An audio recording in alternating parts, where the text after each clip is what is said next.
रहते हुए पांडवों को खाने की परेशानी होने लगी, क्योंकि संत ऋषि महात्मा उनके पास आते थे।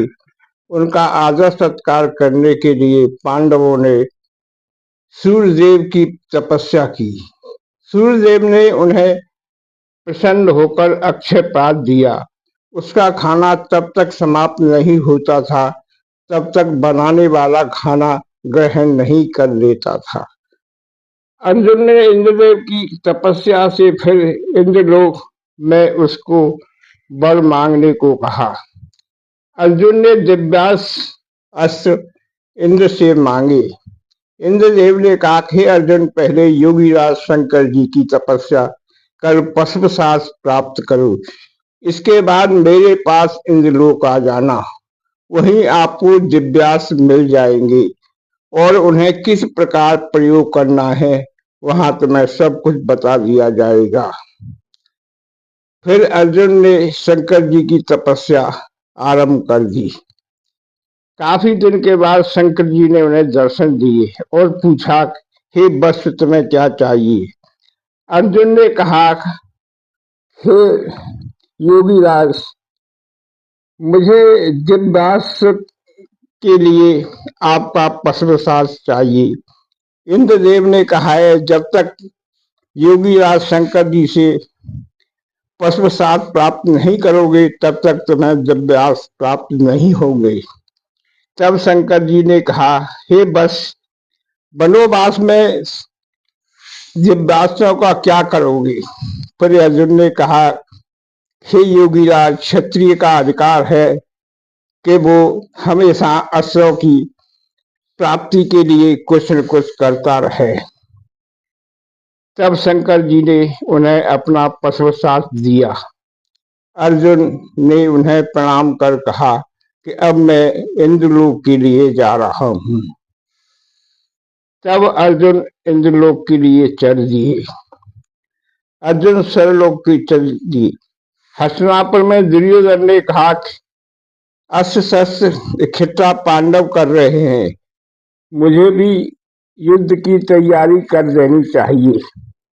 उसने अपने सैनिकों से अपने शरीर पर गदा का प्रहार कराकर अपना शरीर मजबूत कराने के लिए काम चालू कर दिया।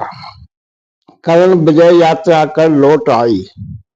वो अपने साथ अनेक उपहार और राजाओं के मुकुट लेकर दुर्योधन उन्हें देखकर बहुत प्रसन्न हुआ।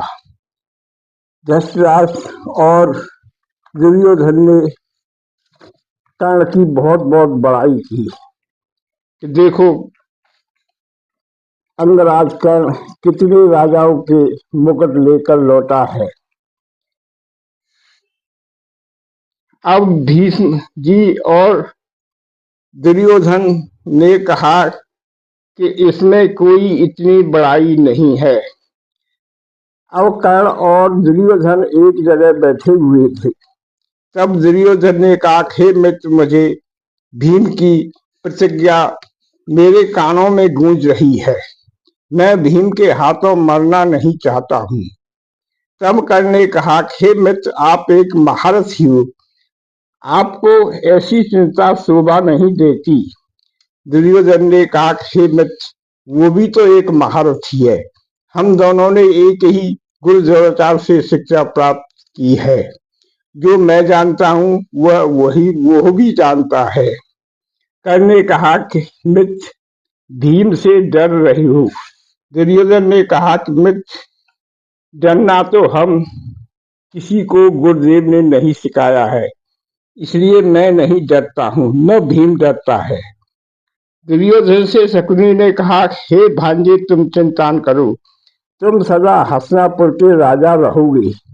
12 साल वनवास और 1 साल के अज्ञातवास के बाद भी आप राजा रहोगे, क्योंकि अज्ञातवास में हमारे गुप्तचर उन्हें ढूंढ लेंगे। फिर उन्हें हम 12 साल वनवास और 1 साल अज्ञातवास के लिए भेज देंगे।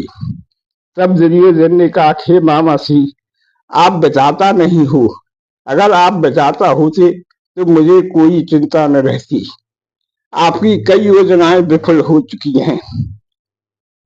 पांडवों के अज्ञातवास और कई चीजें में आप फेल हो चुके हैं। तब शकुनी ने कहा कि भांजे, अपने मित्र राजाओं से मेल जोल बढ़ाओ, जरूरत पड़ने पर उन्हें अपनी तरफ युद्ध में मराया जा सके। एक दिन दुर्वासा ऋषि हस्तिनापुर में आई। दुर्योधन ने उनका बहुत आदर सत्कार किया और कहा, हे ऋषिवर, आप मेरे भाई पांडवों को भी बन जाकर आशीर्वाद दो। दुर्योधन जानता था कि जंगल में पांडवों के पास खाने को कुछ नहीं होगा। ऋषि दुर्वासा उन्हें श्राप दे देंगे। एक दिन दुर्वासा ऋषि पांडवों के पास आए। उस समय आए जब पांडव द्रौपदी के साथ खाना खा चुके थे। उन्होंने ऋषि से कहा, हम स्नान के लिए जा रहे हैं और आकर भोजन ग्रहण करेंगे, हमारे भोजन का प्रबंध करो।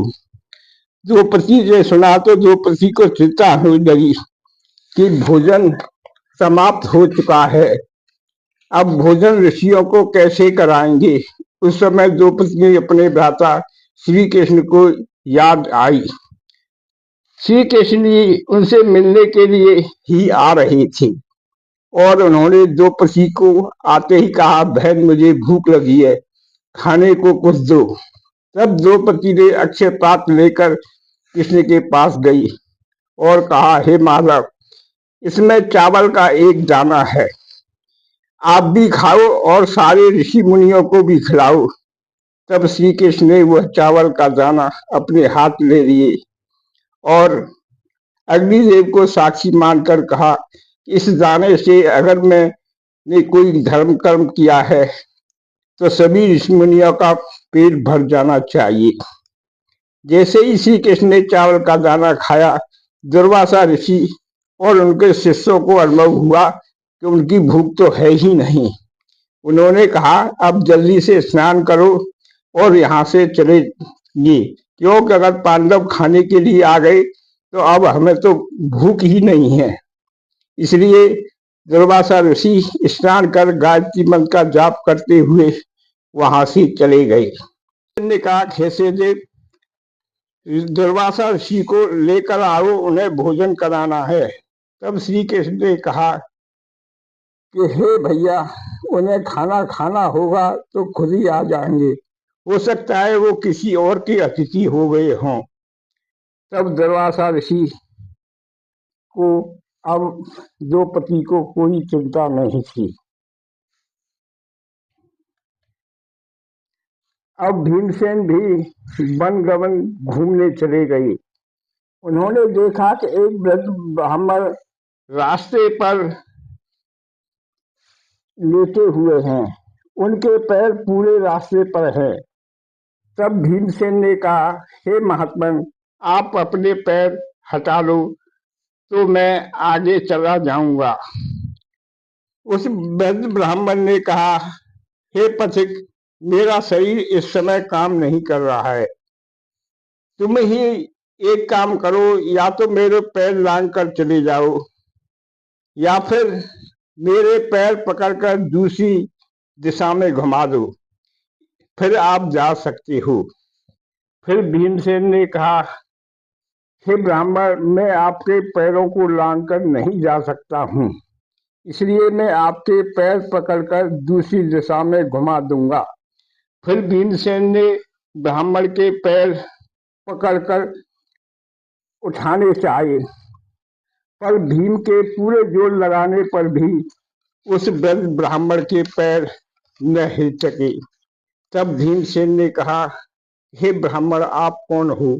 आप कोई साधारण ब्राह्मण नहीं हो, मैं इतना बलवान हूँ, फिर भी आपके पैरों को न उठा सका। तब ब्राह्मण ने कहा, हे भीमसेन, अपनी शक्ति पर भरोसा करो, घमंड कभी भी मत करना, और मैं अपना परिचय आगे आने वाले समय पर दूंगी। तुम जहाँ जिस काम के लिए जा रहे हो वहां तुम्हारी मनोकामना पूर्ण हो। इसके बाद भीमसेन आगे चले गए। उन्होंने देखा कि एक ब्राह्मण परिवार जा रहा है, उसमें पत्नी के अलावा उनके 3 बच्चे भी हैं।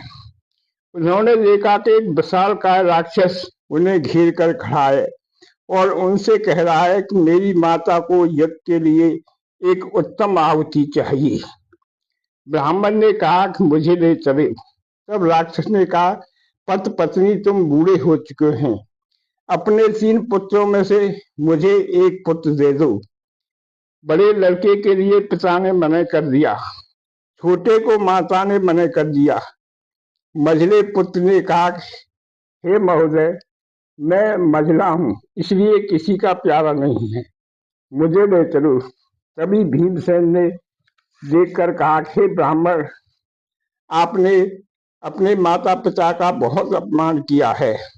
मैं भी मझला हूं, मेरी माँ मुझे बहुत प्यार करती है। तब भीमसेन ने कहा, हे राक्षस, मुझे बलि के लिए ले चलो। तब राक्षस अपनी माता के पास लेकर भीमसेन को चला गया। जैसे ही उसकी माता ने भीम की तरफ देखा तो उसने कहा, हे आर्यपुत्र, आप इस समय यहाँ?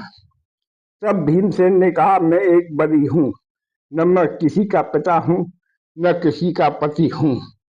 तब हिडम्बा ने कहा, तुमने माता से कहा मारा था? भीमसेन ने कहा, क्या कभी कोई माता किसी के पुत्र को बलि मांग सकती है? ऐसी व्यवस्था कहाँ से हुई? तब हिडम्बा ने कहा, ये हमारी परंपरा है। तब भीम ने कहा, ऐसी परंपरा को जो किसी की जान लेती है, उस परंपरा को समाप्त कर दो, और जो दूसरों को जीने के अधिकार देती है, ऐसी परंपरा को अपने यहाँ चालू करो। फिर पुत्र ने पिता के पैर छूकर प्रणाम किया। हिडम्बा ने कहा कि आप इस समय कहाँ से आ रहे हैं?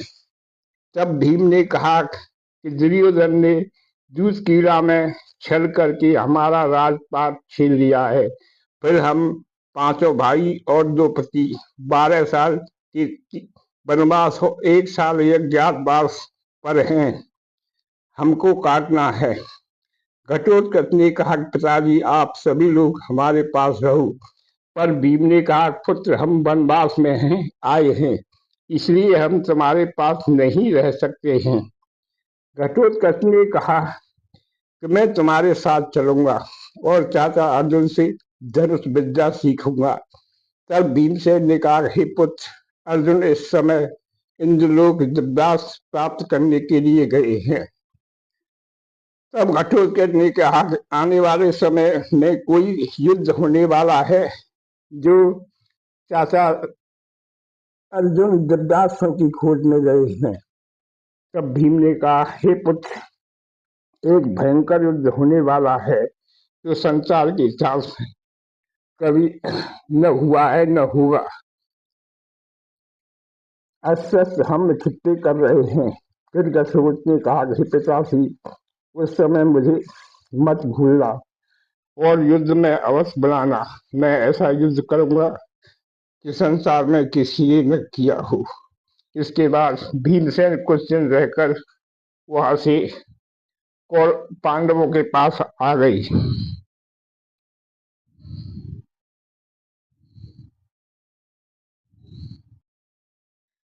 भाइयों से निवेदन है कि हमारी वीडियो पसंद आए तो लाइक करें, कमेंट करें, शेयर करें और चैनल को सब्सक्राइब करें। नमस्ते।